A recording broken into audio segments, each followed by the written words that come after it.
You, the men and women of the CIA, are the eyes and ears of the free world. You are the tripwire. CIA is a state-sponsored terrorist association. You don't look at people as human beings. They're nothing but pieces on the chessboard. Secrecy in this work is essential. Achievements and triumphs can seldom be advertised.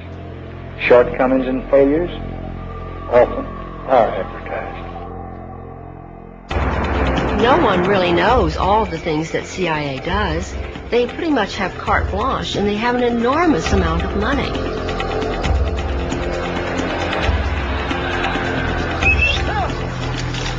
You know, maybe I'm overly naive, but I don't see what would be wrong with that.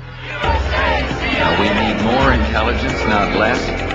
We must not diminish our intelligence. The CIA is not really an intelligence agency. It's a covert action agency. The CIA has been involved in assassination and torture behind the scenes, all through its history. The Cold War is over, but many new dangers have taken its place. The decisive advantage the United States intelligence provides this country is therefore as important as it has ever been.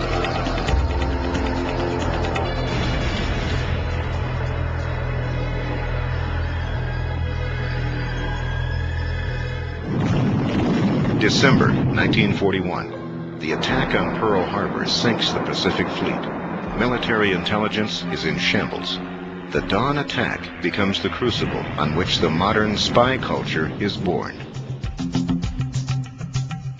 Into the breach stepped a new generation of American soldiers, the spies and covert warriors of the Office of Strategic Services.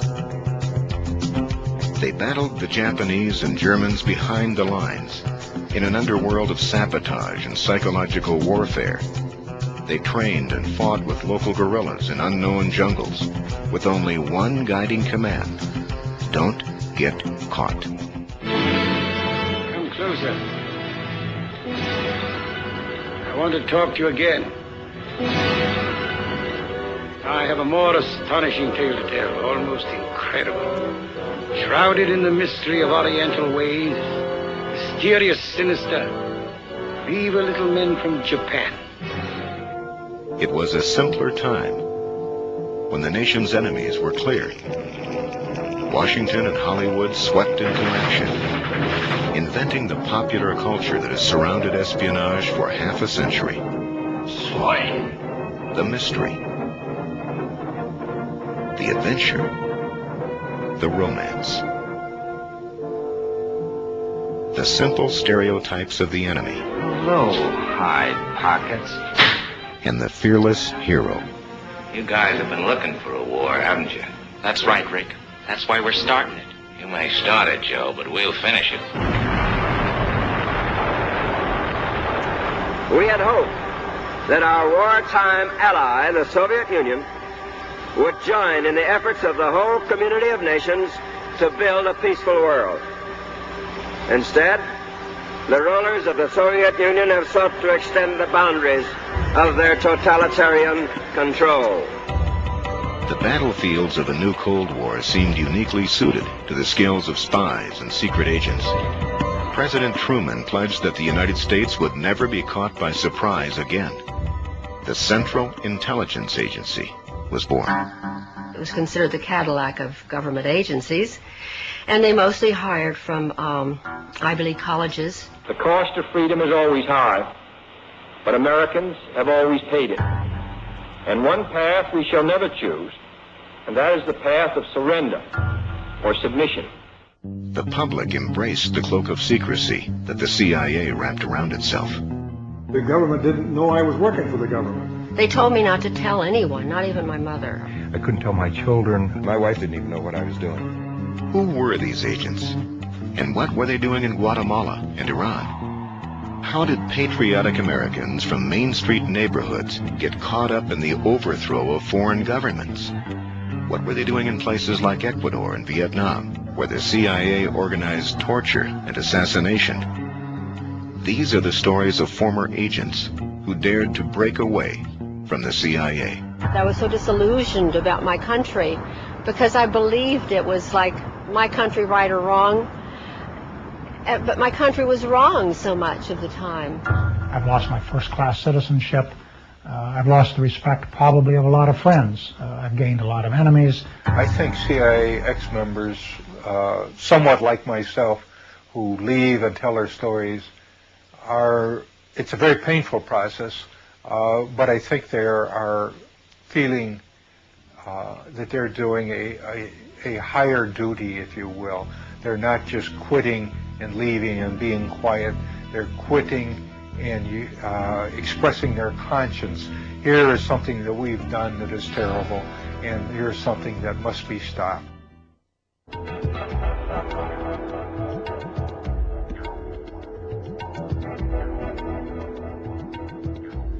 I played 4 years of football at the University of Notre Dame, and we were undefeated for all 4 years, 3 national champions, and I was the first team right tackle.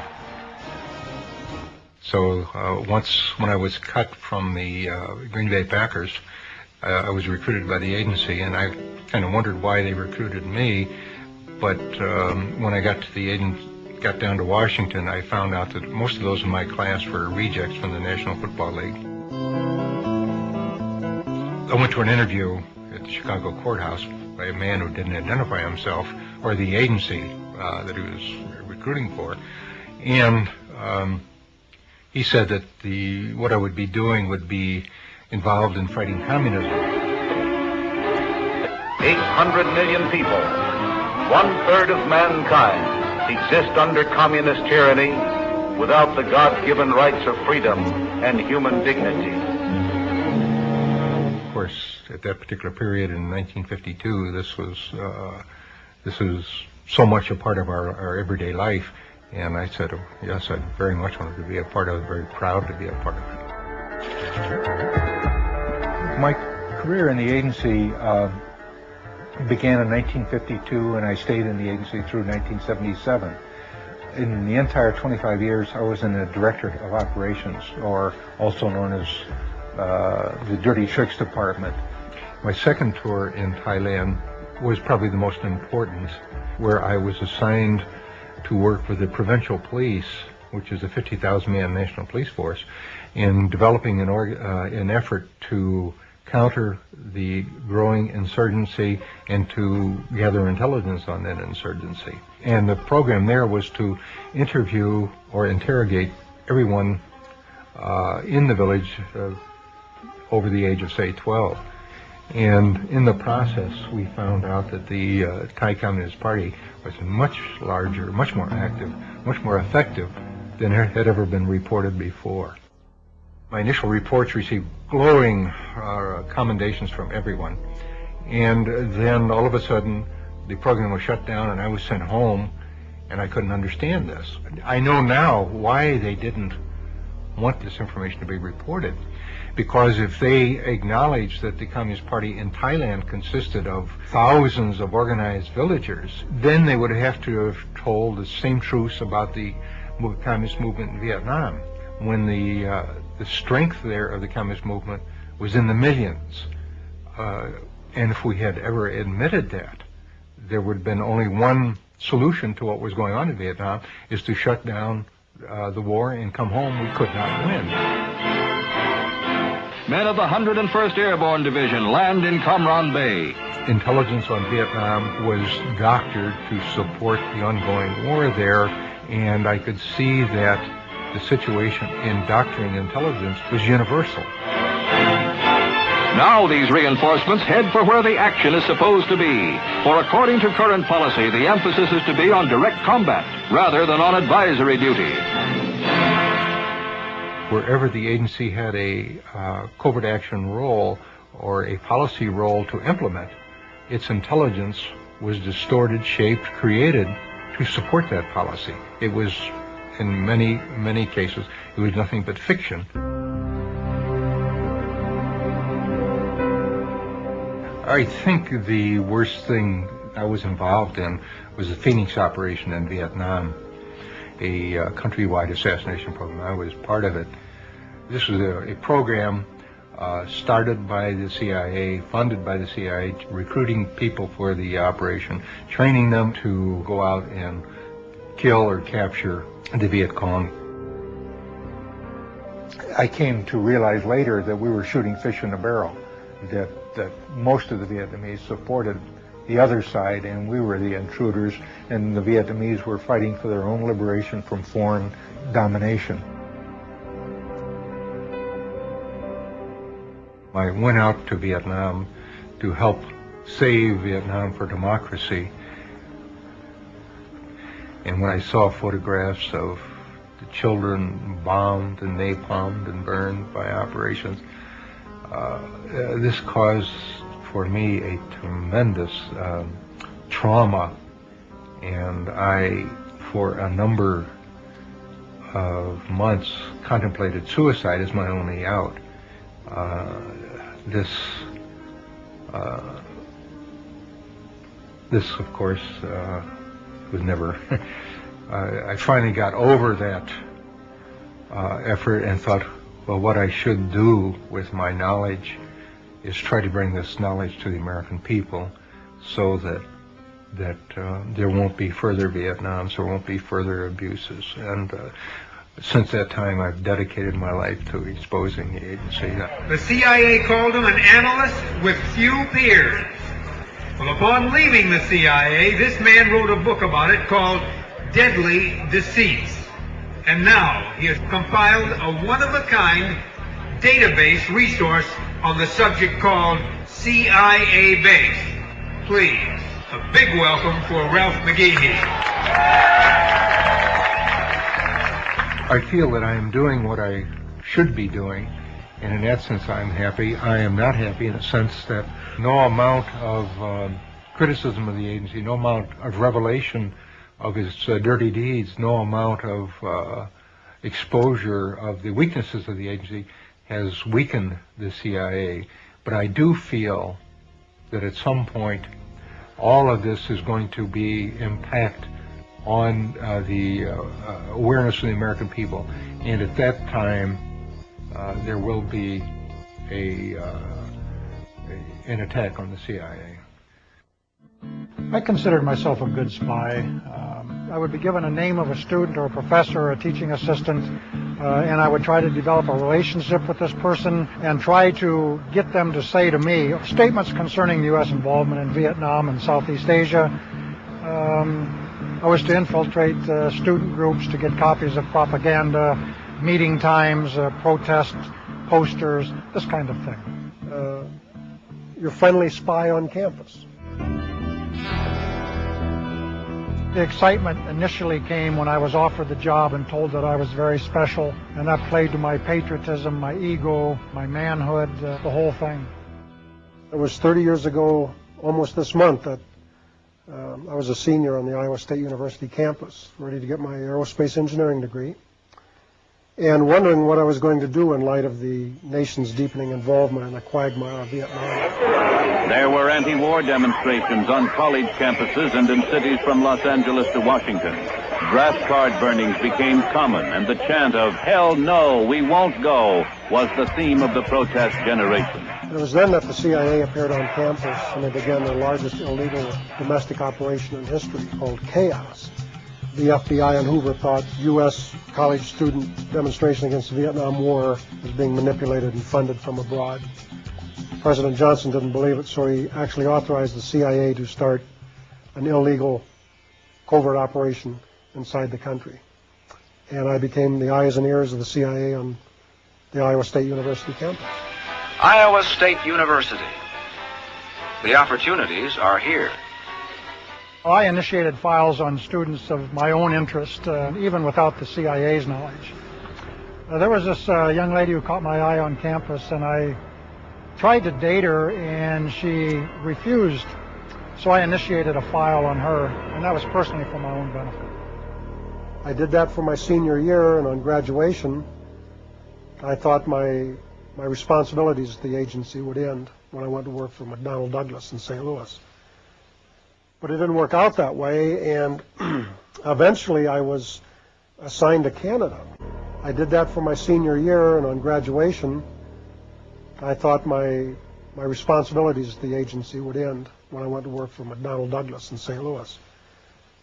But it didn't work out that way, and eventually I was assigned to Canada, posing as a anti-Vietnam War engineer. The agency knew that Fidel had gone around the island and built all these small dams. He actually wanted 2 growing seasons a year. Needed somebody to seed the clouds so it would rain and he could store the water. Had gone around the island and built all these small dams. He actually wanted 2 growing seasons a year. Needed somebody to seed the clouds so it would rain and he could store the water. And that's where my expertise was, having been an amateur rocketeer and an aerospace engineer and all of this good stuff. The Cubans were duped into believing the credentials I presented. There really was no other option of getting an American down there.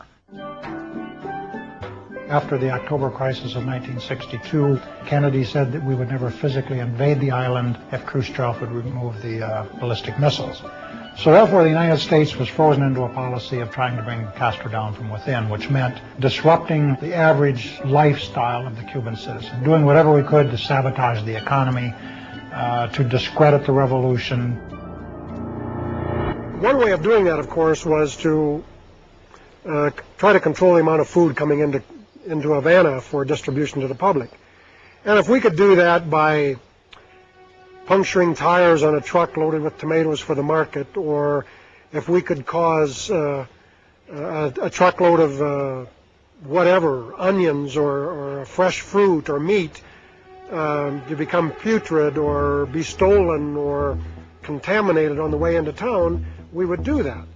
And I remember one particular instance, a brand new secondary school that had opened up in the countryside was going to receive its week's supply of fresh milk.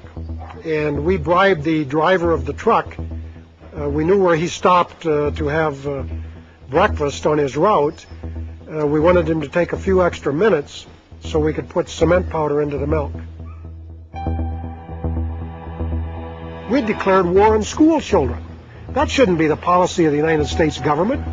You don't win friends and influence people that way, declaring war on children and innocent civilians. A big mistake, but the U.S. government orders it and participates in it. And the CIA's goal eventually was to increase this frustration level to a point where there would be a civil revolution within Cuba to bring him down.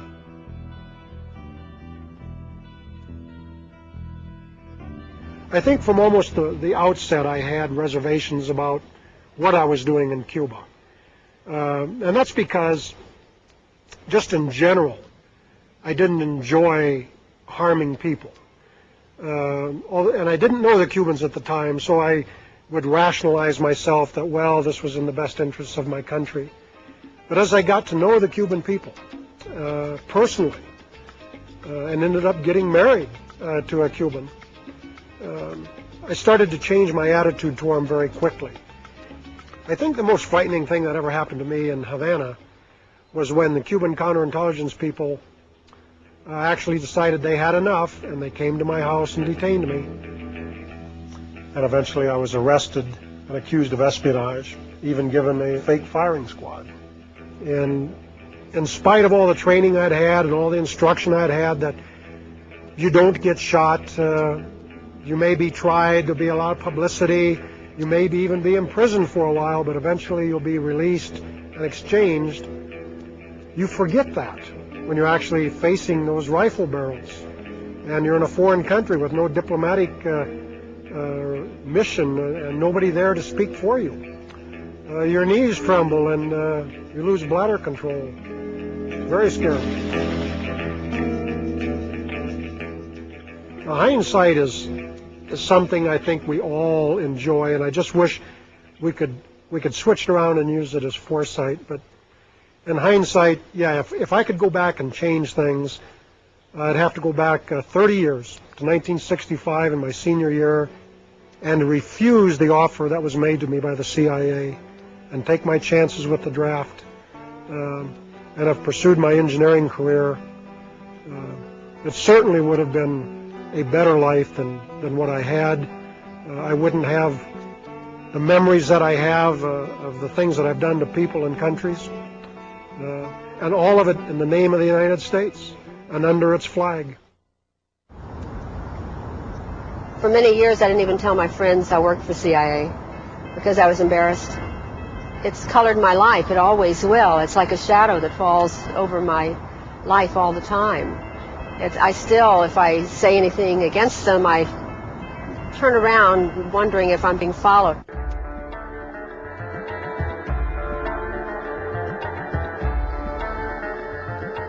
I never even thought of joining the CIA. First of all, I thought I probably couldn't get in because it was considered the Cadillac of government agencies, and they mostly hired from Ivy League colleges, and I was just out of high school, went right to work for Veterans Administration, and actually it was the typewriter repairman came in to repair my typewriter one day, and he said, you know, you shouldn't be working here, you should be working at a nicer place. They test you a lot. Huge testing. I mean, when you put into this personnel pool, there are probably 2 or 3 weeks of tests where it's all day long, every single day. And there are IQ tests, there are personality tests. The questions that bothered me the most was when I took the polygraph test. And in the polygraph test, they ask you such incredibly personal questions. For instance, they asked me if I was a virgin. And I was 18. And I thought, what business is it of theirs whether I am or not?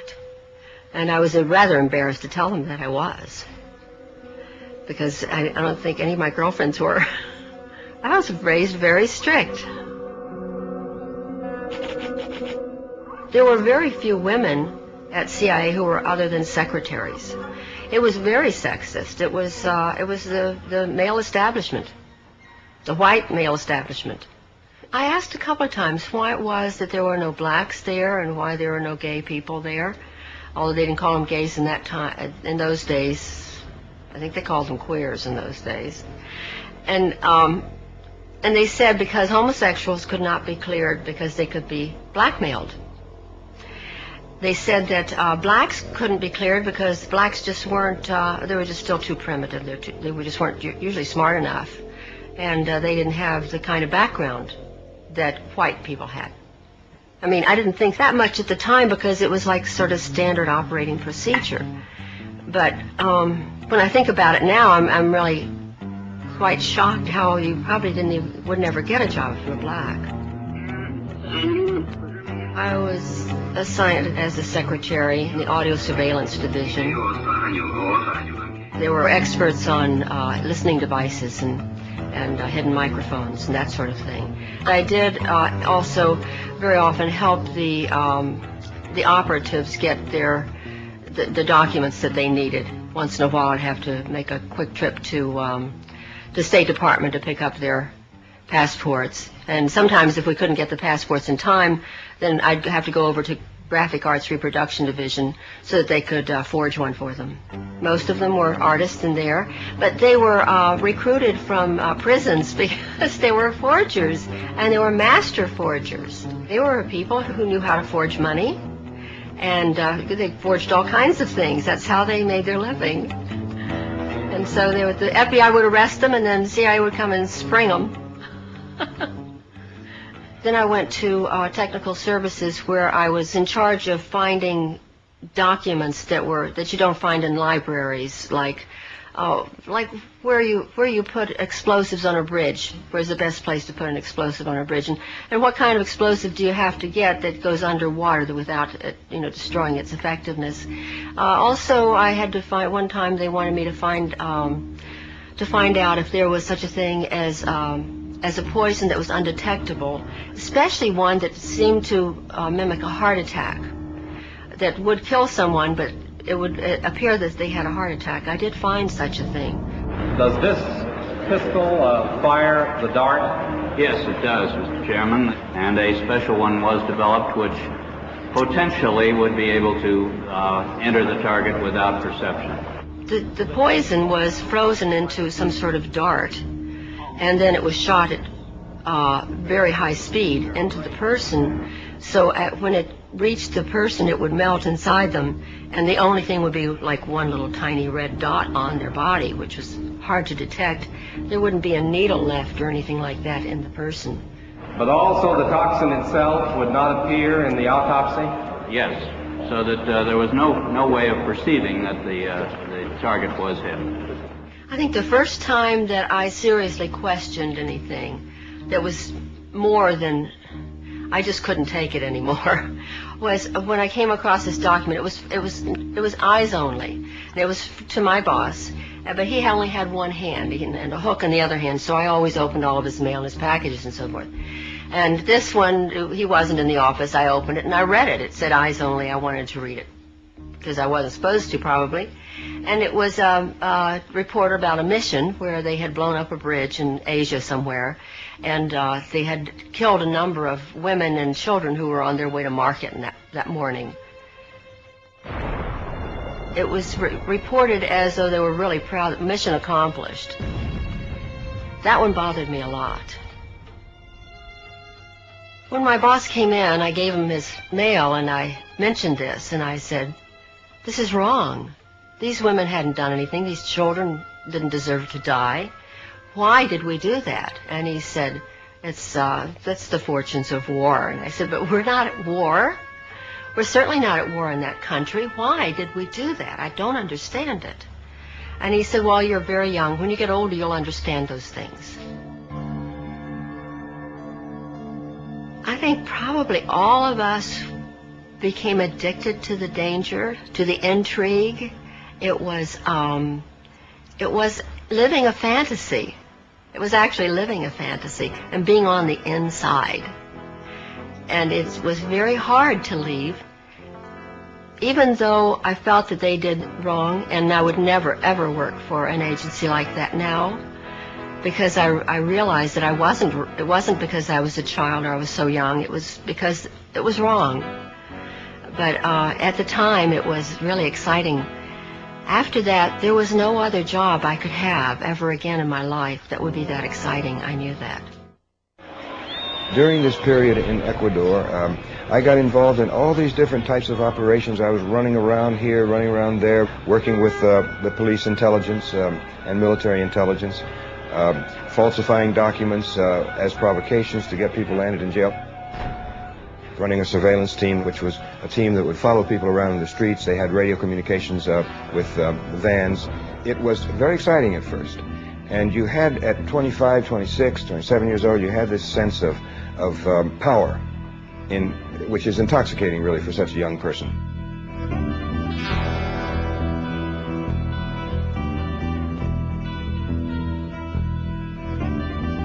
My motivation was partly the youthful romantic aspect of it, which was the idea of secret work, of being abroad in strange cultures and communities, but patriotism was also a very strong motivation. It was a period in which we still had to do compulsory military service, and the draft was breathing down my neck, and I had to do it one way or another. And the CIA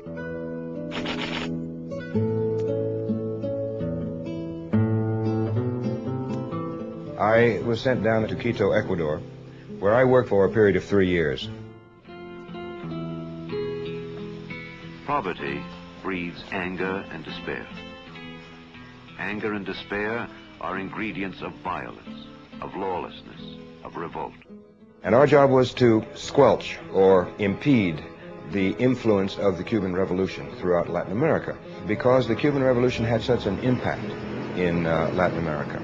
And in practically every Latin American country, there were people who went into armed struggle at that period to emulate the Cubans, hoping that they too could overthrow the traditional ruling power structure in their countries, in which very few families controlled the land and the wealth, and that meant that a very large proportion of the population was marginalized. They didn't count. Here, as in so many other places on this troubled earth, can be seen the conditions that give rise to conflict, to riot and revolution.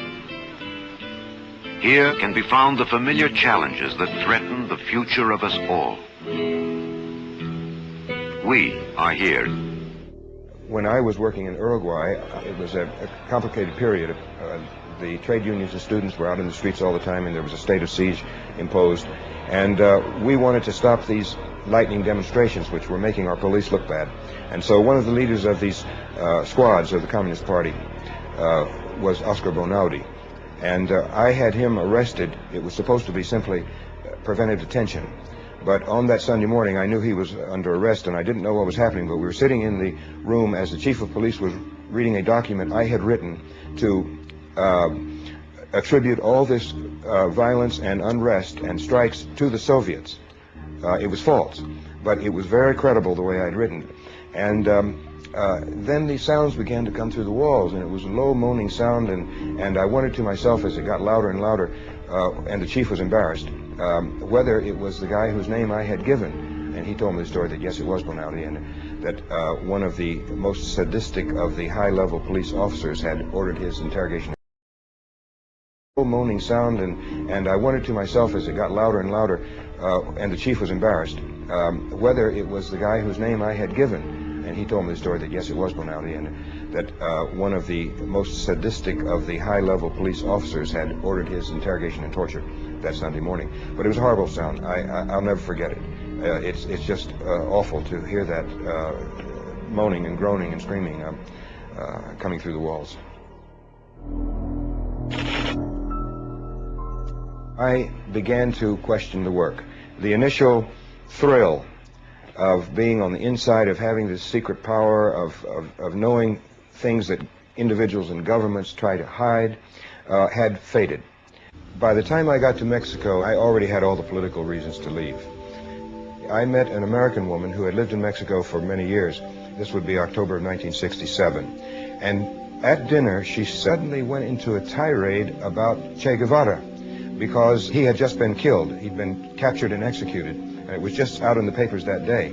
And so she was furious. She went into this tirade about this horrible, stinking CIA that had murdered the best hope for Latin America in generations. And she loved Che Guevara. She thought he was the most wonderful man in the world. And I was in love with her, and she was in love with me, and I thought to myself as I sat there at dinner, I said, wow, what am I going to do? And so the upshot is that she was the personal factor which led me actually to say, I'm quitting now.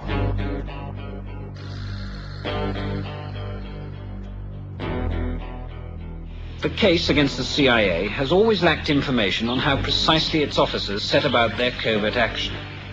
Philip Agee, now living in Cornwall, was such an officer, and his diary, to be published by Penguin in the next few weeks, gives his version of what life is really like inside the agency. He names every officer and agent he's ever met, and describes the CIA man's work in daily detail. Why should I be delicate with them? I don't expect any quarter in return, because this is part of the conflict that's going on in the world right now. The CIA is enforcing American economic exploitation, and people are dying, and people are starving because of this system. In actual fact, what had happened is Henry Kissinger had intervened secretly with the British government to force them or pressure them to deport me and to cause me all these problems, because not only was I deported from Great Britain, but that was followed by a kidnapping and deportation by force from France, plus Holland and Italy and Germany and Norway would not let me in. And so over a 2-year period, they were constantly pressuring these governments, which had no provocation from me at all.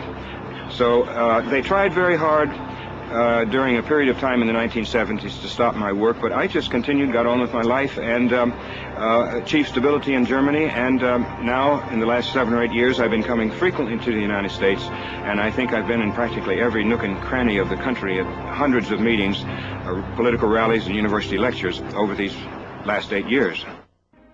When I was a kid, the American flag was something absolutely marvelous. Whenever the American flag went by in a parade, we took our hats off, put our hands over our hearts, and we really felt it, because this is the symbol of the United States and the way the United States should behave. We have to have something like that in order to hold ourselves together.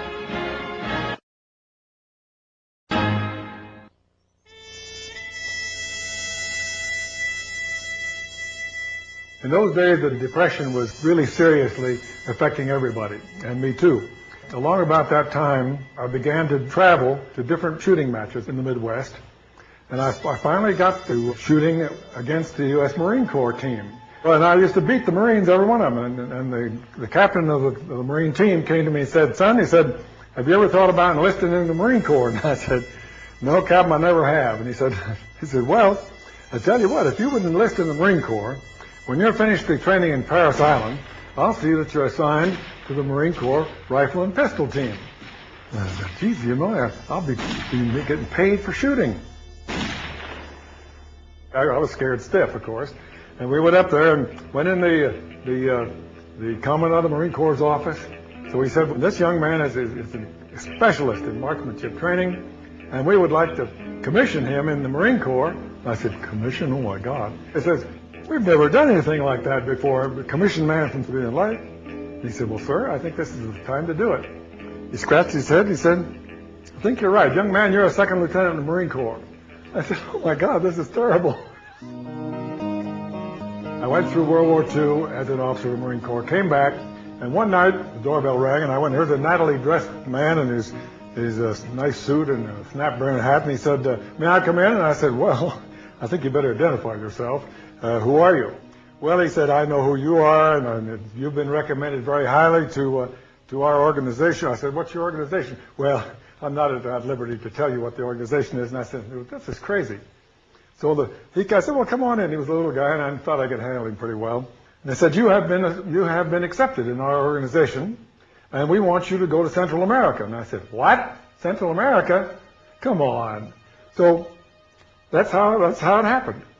And then I joined this group that went to Central America, and I found out that I was supposed to be in charge of overthrowing a government in Central America. And, you know, it doesn't sound right. And I said, "Well, what's the government?" "Well, we don't want to go into it too deeply here yet." I said, "Well, I think maybe better forget the whole thing." "Oh, no, it's not very important." So finally, he did let out that we were going to overthrow the government of Guatemala. Well, now, I had been to Guatemala before, several years before that, because I was a member of the U.S. Olympic team, and we were requested to go down and help organize the games, the Central American Caribbean Games. Doves are released, living symbols of the peace and friendship among the 22 nations represented. So I knew people down there. I knew this gentleman by the name of Arbenz, and the CIA was going to have me overthrow these friends of mine. Well, they explained to me that this is extremely important to the security of the United States. When they pull that, you know there's something wrong, because the United States is so secure and nobody's ever going to do anything to it. Anyway, so I said, "Well, okay, I'll do it." And we organized a group of dissident Guatemalans, armed them and trained them minimally, and sent them off up to overthrow the government. Fighting ends in Guatemala. These rebel troops, backed by air power, have compelled the ousting of Guatemala's pro-communist regime and have won a ceasefire from government forces.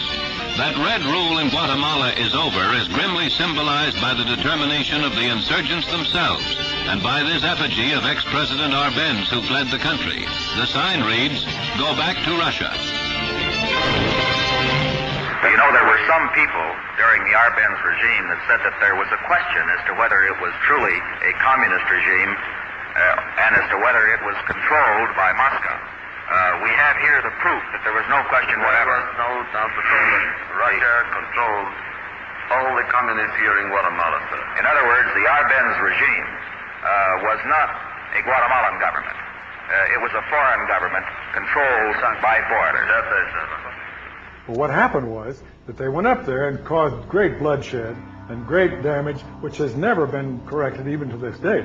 That started the whole thing in Guatemala, and what we're having all this trouble today.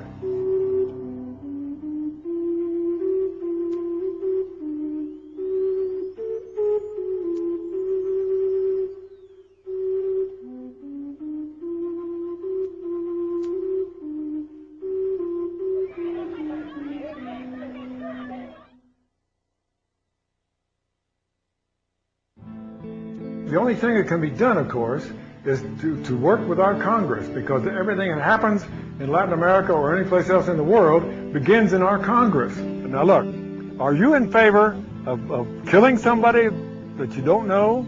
Are you in favor of torturing somebody? Are you in favor of locking people up in dungeons and things? Are you really in favor of that? Because I don't think you are. And I think I can get that across pretty well if I get a chance to talk to them like that. I feel that because of the problems that I went through, the realizations that I came to, the efforts that I've taken to counter, people may call it this monster, that I am contributing so much now that I could not have contributed had I not joined the agency. There's no way I can make amends, but certainly helping in this effort to expose the abuses of our intelligence services, perhaps in some small way will help pay that debt.